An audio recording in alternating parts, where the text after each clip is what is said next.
Me llamo Maite Goñi y pertenezco a la Universidad del País Vasco. Mi tesis doctoral versa sobre la representación de la Guerra Civil Española en la novela de la memoria actual, y hoy voy a hablar de un pequeño aspecto de uno de los textos que analizo en mi tesis. Antes de empezar con la presentación, quiero agradecer a las organizadoras del Congreso que me hayan dado la oportunidad de participar y hablar de un texto tan importante para mí. Y además, por medio de este índice, quería anunciaros antes de entrar en el tema en cuestión las partes de las que va a constar mi ponencia. Aunque como podéis ver el aspecto central que me interesa es la maternidad subversiva, antes de eso y en primer lugar voy a explicar por qué la represión franquista contra las mujeres tuvo un carácter sexual tan marcado, lo cual explica por qué la maternidad se convirtió en un espacio de subversión. En segundo lugar voy a introducir un poco la novela en cuestión de la que voy a hablar, que como ya he dicho es La voz dormida, y finalmente abordaré la maternidad subversiva y su materialización en la novela. Como ya he dicho y repetiré en más de una ocasión a lo largo de mi presentación, la represión que siguió a la derrota republicana en 1939,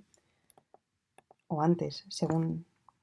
cuando tomaran posiciones las tropas nacionales, tuvo un marcado carácter de género. No se trataba únicamente de establecer un régimen franquista, sino de hacer desaparecer cualquier atisbo del régimen republicano, y una parte importante de este fue precisamente la conquista de derechos y de espacio público por parte de las mujeres. Dicho de otra manera, la implantación del gobierno franquista pretendía castigar cualquier adhesión al proyecto republicano, pero en el caso de las mujeres este castigo no respondía únicamente a razones ideológicas, sino también a la emancipación genérica de los años 30 y de la Guerra Civil. Quiero detenerme ahora un poco en qué consistió esta emancipación, esta conquista del espacio público por la que tan duramente castigó el régimen franquista a muchísimas mujeres. Por una parte, uno de los procesos que nos ayuda a entender la realidad a la que me refiero de los años 30 es que, como explica Mary Nash en su texto Rojas, a lo largo del primer tercio del siglo XX se había producido una incorporación numerosa de mujeres de todas las capas sociales al mercado laboral. Ya no solo trabajaban las mujeres muy pobres con el estigma que ello traía, sino que era una opción para muchas mujeres de clases acomodadas que escogían desempeñar un trabajo fuera de sus casas y que en muchas ocasiones requería una formación concreta. Además, esta entrada en el mundo laboral implicó para muchas la entrada en la lucha social y en el movimiento obrero. Es decir, muchas mujeres, especialmente en entornos proletarios, en fábricas o en el mundo agrario, se afilió a sindicatos y trabajó en ellos desde antes de la guerra. Y de hecho, muchas de estas mujeres, que luego serían milicianas o participarían en la guerra de distintas maneras, lo harían por su afiliación a estos partidos políticos o sindicatos de trabajadores.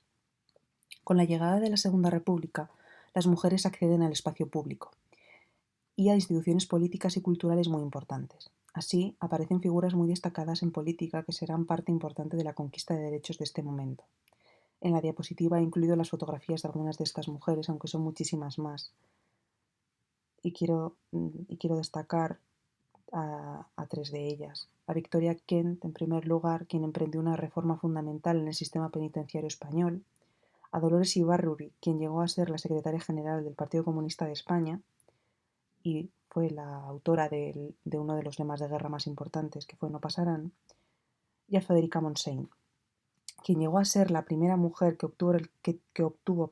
el cargo de ministra y que participó en la redacción de la primera ley integral del aborto de España, que nunca llegó a entrar en vigor precisamente por la guerra. Esta ley era muy avanzada, ya que establecía que la voluntad que debía respetarse y prevalecer en todo momento era la de la mujer que quería interrumpir su embarazo.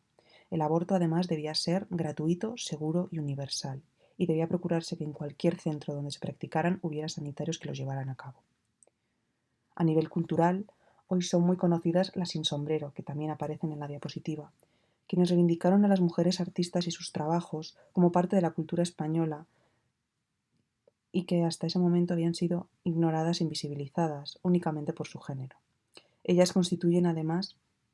una parte de las voces y figuras cuyas obras han sido ninguneadas por no formar parte de la antología de generación realizada por Gerardo Diego en 1927. Y sin embargo, hoy en día muchas de ellas son figuras insoslayables de la historia de la literatura.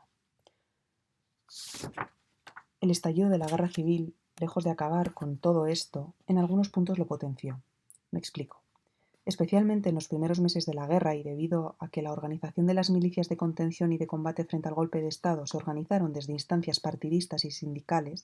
las mujeres exigieron tener espacio en ellas, y en algunos casos consiguieron incluso tener un lugar en la lucha de los frentes de guerra, aunque mayoritariamente ejercieron labores de retaguardia, las cuales, por cierto, fueron y son fundamentales para el desarrollo de la guerra, y por tanto no deben menospreciarse. No obstante, yo en esta ocasión me quiero detener un poco en la figura de las milicianas de los frentes, porque tras la derrota republicana sería esta la imagen que más explotaría desde el régimen franquista para criminalizar y demonizar a las mujeres vencidas. Y es que las mujeres que en 1936 reclamaron su lugar en la guerra no lo hicieron únicamente apelando a la igualdad entre hombres y mujeres, sino también debido a las cuestiones que les afectaban específicamente a ellas y que sabían lo que estaba en juego en la guerra. Esto es, su participación en la guerra y su defensa de la República y de todo lo que este régimen había traído para ellas no era solo defender un sistema político, sino todos los logros y la libertad que estaban empezando a experimentar. Hubo muchas mujeres que lucharon en los frentes y algunas incluso llegaron a puestos de responsabilidad, como por ejemplo Mica Echeverre, que llegó a ser capitana. Son conocidos también los nombres de Rosario Sánchez Mora, la dinamitera a la que Miguel Hernández dedicó un poema, o Lina Odena, miliciana que se suicidó en el frente y que se convirtió en un símbolo de compromiso y de lucha. A pesar de que voy a centrarme a continuación en la represión franquista como castigo por esta subversión de la feminidad modélica que encarnaba la miliciana, creo que es importante señalar que los que acabaron con la mayoría de la participación de las mujeres en los frentes de guerra fueron los propios integrantes del bando republicano, que las apartaron de la lucha abierta bajo la excusa de la propagación de enfermedades venéreas.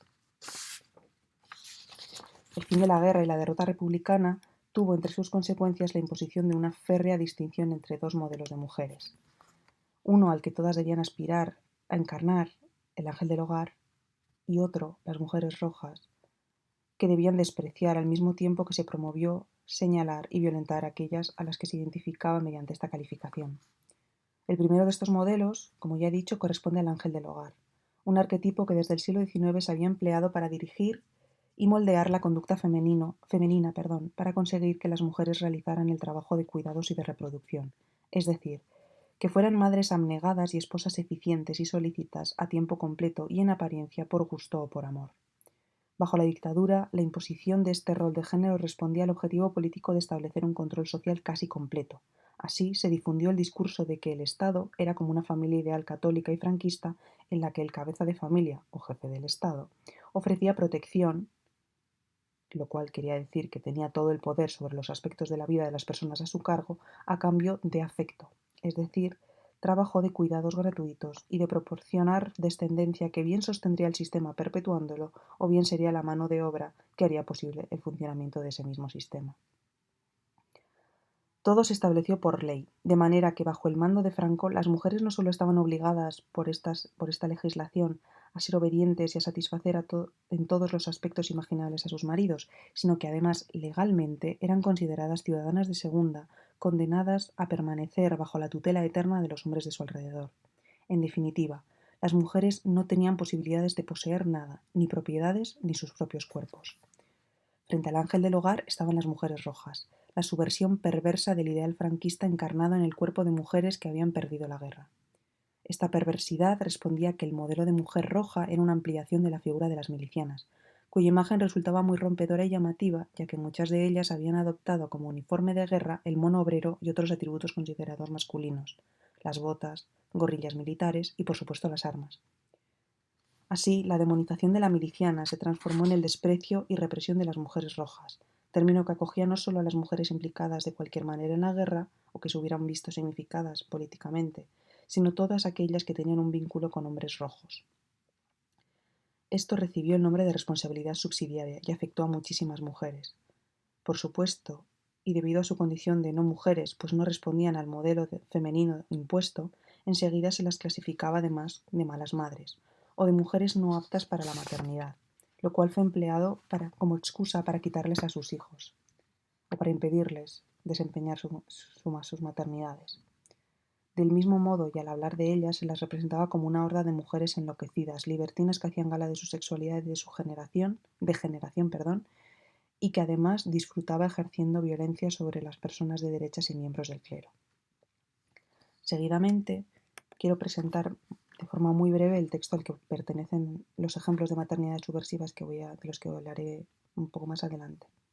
La novela, como ya he dicho, no es otra que La voz dormida. Escrita por Dulce Chacón y publicada en 2002, se trata del resultado de una investigación y recogida de testimonios orales y escritos realizada por todo el país por la misma autora, que construyó el relato de La voz dormida precisamente basándose en estos testimonios, a los que se refirió en la dedicatoria que os he puesto también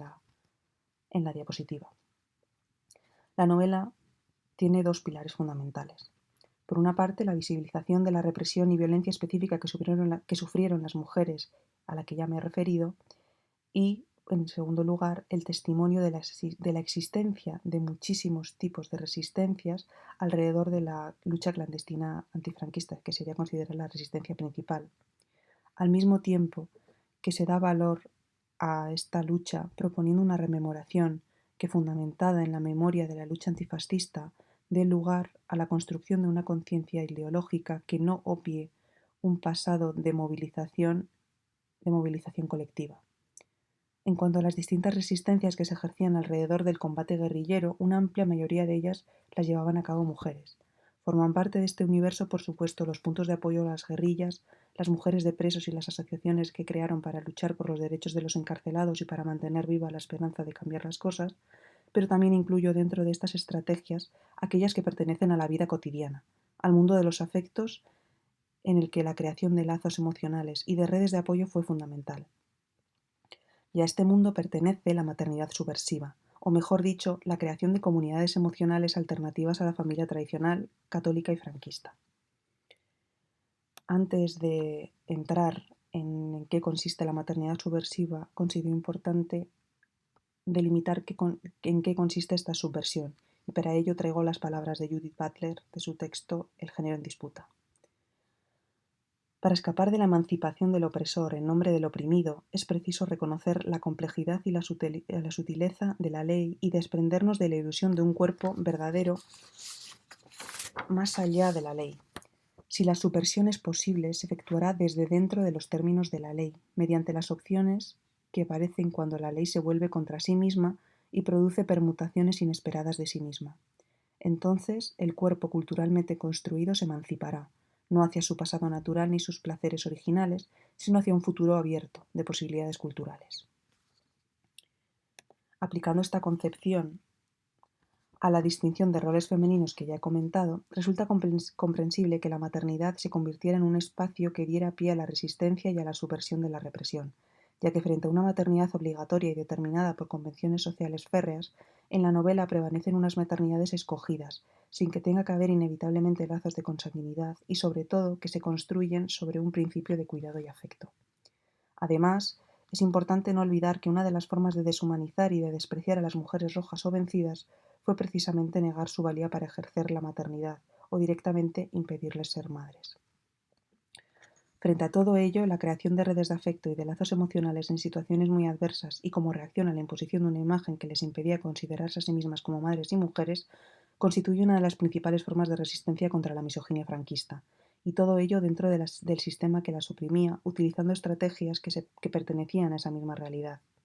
Se proponen unas formaciones familiares que no responden exactamente a la familia tradicional, en tanto que entre sus objetivos no está la perpetuación de una estirpe, sino la supervivencia de un colectivo. Más aún, el fin último es garantizar que en medio del horror de la persecución y la represión, el ámbito íntimo y afectivo supusiera un lugar seguro en el que poder tener aspiraciones, sueños y tranquilidad. En definitiva, se trataba de tener un espacio donde poder tener una vida que mereciese la pena ser vivida.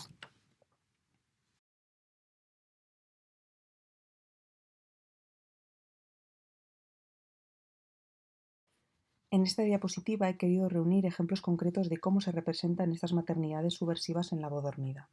Para ello traigo tres casos diferentes. En primer lugar, la relación creada dentro de la cárcel de Ventas entre dos reclusas, Reme y Elvira. He copiado dos de las ocasiones en las que Reme tiene una actitud maternal hacia Elvira, la cual se expresa mediante el apelativo sangre mía, la forma en la que Reme dice dirigirse a sus hijas. De esta manera, aunque en un primer momento Reme ve en la jovencísima Elvira una sustituta de sus hijas, alguien a quien cuidar que le recuerda a su propia progenie, finalmente este vínculo se convierte en un sentimiento real, de tal modo que cuando Elvira es rapada y más adelante, cuando es seleccionada para chantajear unas presas que van a ser fusiladas, Reme llama a Elvira sangre mía, y no lo hace recordando a sus hijas, sino que explicita por medio de esta denominación el afecto que siente por ella, así como su compromiso a cuidar y velar por ella del mismo modo que haría con sus hijas fuera de la cárcel. Este compromiso además sigue vigente incluso cuando ambas salen de la cárcel, pues Reme nunca deja de estar pendiente de la suerte de la joven Elvira. En segundo lugar, reproduzco el momento en el que Pepita, una de las protagonistas, muestra su agradecimiento a la dueña de la pensión en la que vive y que la ha terminado acogiendo y cuidando como a una hija.